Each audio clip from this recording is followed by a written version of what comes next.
years of doing these videos, quite a few people have asked me what the exact horsepower or torque numbers are on a given build. And I really wouldn't know unless I took the bike to a dyno shop or had my own dyno. I mean, I can guess and I can measure times, but I really couldn't get the exact horsepower and torque numbers. Well, at least not until now. So now we have the Blackbox dyno. So this thing will do torque, horsepower, RPM, clutch engagement, speed, vehicle resistance. So if you have a go-kart or a mini bike or whatever type of motorized vehicle, you can install this on there. And what I really like about it, it's really inexpensive. At the time of this video, this thing is a little more than $100, so definitely worth it. So you have the box itself, then you have a flywheel sensor, a speed sensor, then you have the Blackbox phone app. So I'll see if I can find a bike to install this on. Then we'll take it out for a run and get the numbers, and then I'll come back and swap a part on the bike, and then we'll take it out again and we'll check out the difference. So I was going to test out the Blackbox dyno on this bike, this Rascal GT, but I think I'll test it on this other Rascal GT instead. So this one has a Tillotson 212 with a stage 1.5 kit. So it has a billet rod, Mod 2 cam, VM22 carb, a header pipe, but it has the stock flywheel. So this will give me a perfect opportunity to swap out that stock flywheel. So I got the box mounted up here on this plate. So it has these loops on here for zip ties. But you can mount this thing wherever, but just keep it away, obviously, from the exhaust heat, and then keep the leads away from the plug wire as far as possible. So let me bring this up on the phone. So I'll fire up the box,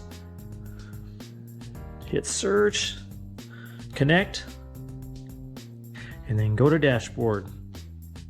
Mount this flywheel sensor. Use the top bolt on this coil. Okay, let's throw the sensor on here. So to set the sensor, I think this has to be around 3/8 of an inch away from the magnet, give or take. And then if you have an ARC billet flywheel, an arc flywheel, or a billet flywheel with rare earth magnets, then this sensor is going to have to be quite a bit farther away from the magnet because it has rare earth magnets and they're a lot more powerful. But anyway, so on a stock style flywheel, it's around 3/8, and you can tell if it's far enough away or too close by the app. So you get a green light. So I'm turning the flywheel around and I got a green light there.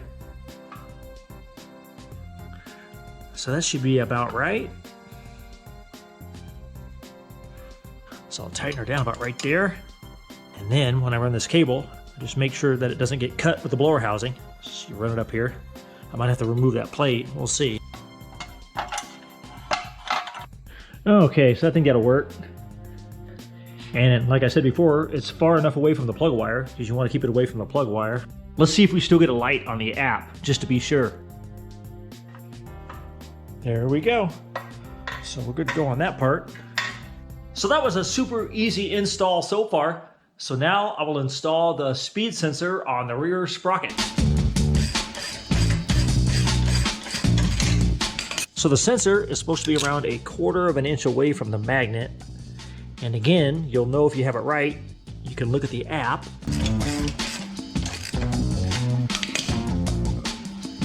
I'll stick on my magnet. I mean, that's about 1/4 of an inch. So hopefully that's good enough. Let's look at that app and find out. Let's spin this thing up. Oh yeah, there we go. Got the green light on top. Right there. So that'll work. Once I got it close enough. So now I'll go into the app and I'll personalize this to my weight and the bike's weight and the tire diameter and stuff like that. I'll go to settings. Tire diameter is 17 on this, or right around there. Rider weight is 150 of solid muscle. The vehicle weight is, I used the bathroom scale and got 101. And the gear ratio on this is 10 on the clutch and then 50 on the rear sprocket. It says right there. So that's a 5.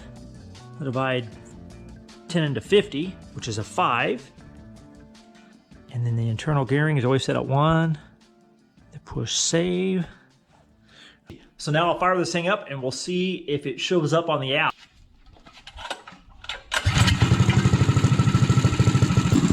Good. There we go. 1600 RPM.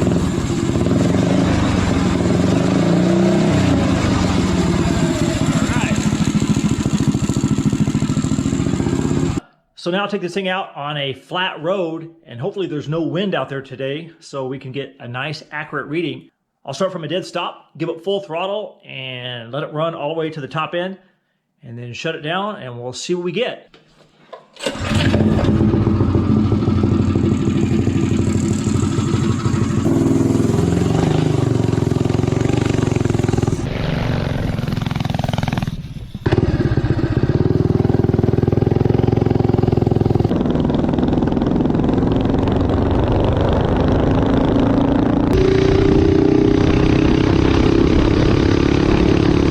So this thing runs pretty good with a 5-to-1 ratio. I mean, it still has plenty of torque.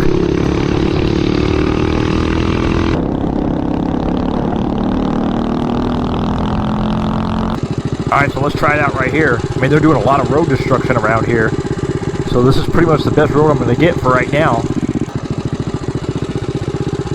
Analysis. Ready. So now we are recording data. So now I'll give it full throttle to the end and then shut it down.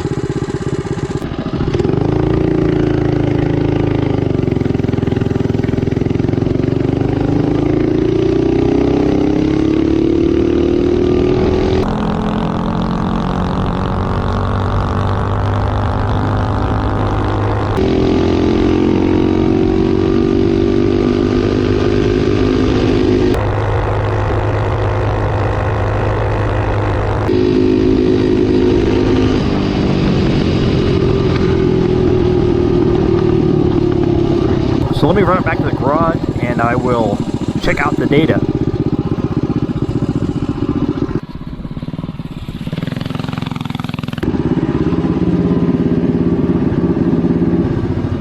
So this is really cool. So you can see speed versus time.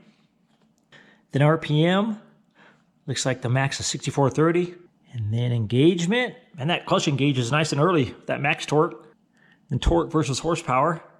Then resistance, speed 63 miles an hour, max spin 6430, 100% engagement on the clutch, max torque 11.4 at 2953 RPM, and then max horsepower 9.9 at 5410, and then 50 mile an hour resistance 4.63, and then total weight of this vehicle with me on it is 251. Tire diameter 17. Then you have the time slip. So that's pretty cool, man. This thing throws out quite a bit of data. So I'll take a screenshot of this stuff and then we'll throw on that other flywheel and I'll add a little bit more timing to it because the Mod 2 cam in this bike is calling for 32 degrees on the cam card.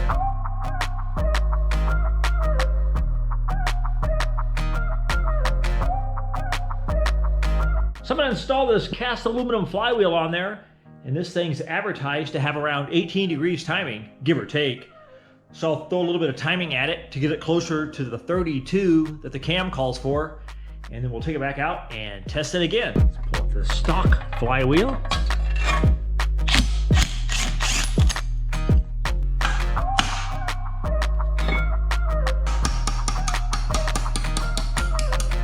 There's some valve grinding compound on here. I'll lap this flywheel in.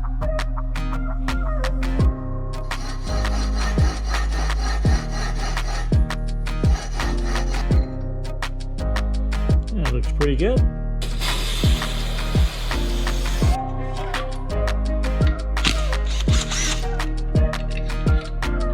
Throw on my sweet homemade crank holding tool that I made out of an old clutch.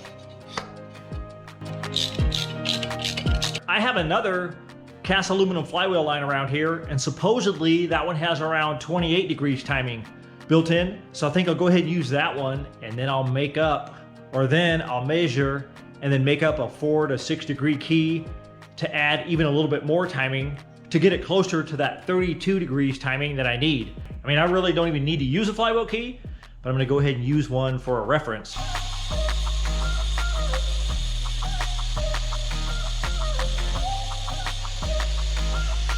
Okay, that looks like it'll work. Install my homemade 6-degree key. So there's your stock ignition timing, and then there's 6 degrees advanced. Torque this down to 54 because it's not a billet flywheel.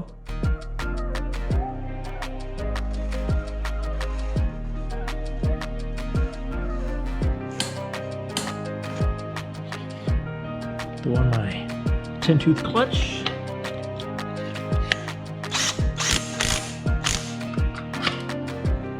I'm gonna set this coil gap, and then I will use the app again to make sure my sensor is set up right. That's pretty much spot on right there, I think. But we'll make sure. Okay, looks like we have a green light right over the magnet. So I think that'll work.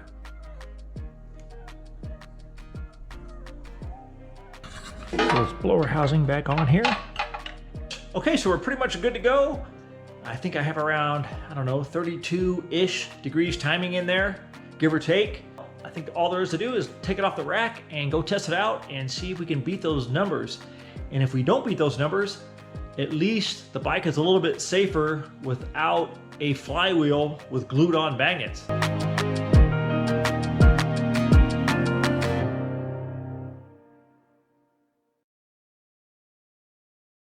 All right, let's go see if this thing will beat up on the old numbers.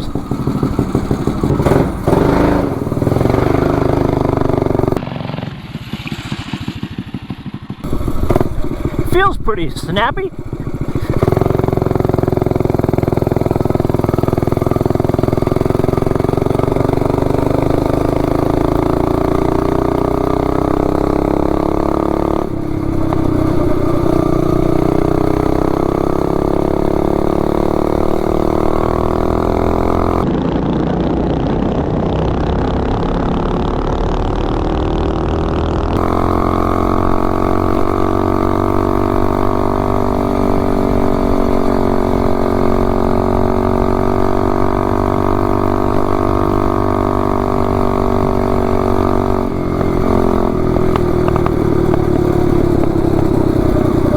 Make sure nothing's falling off here.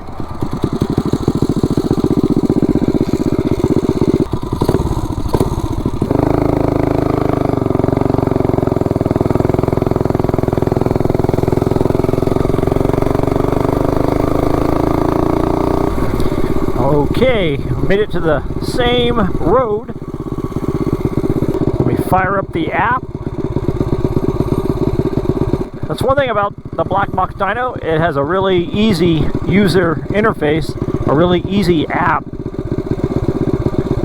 So analysis, ready.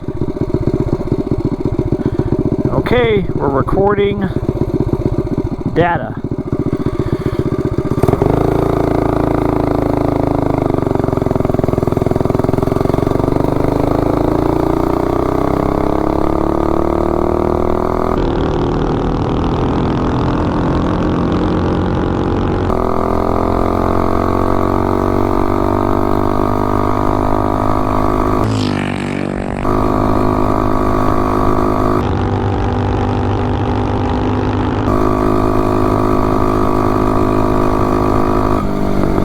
That's pretty much it.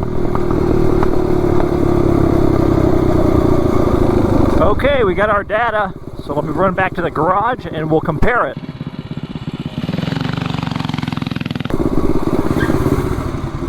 All right, so this thing feels really good. It feels like the timing's definitely in the ballpark.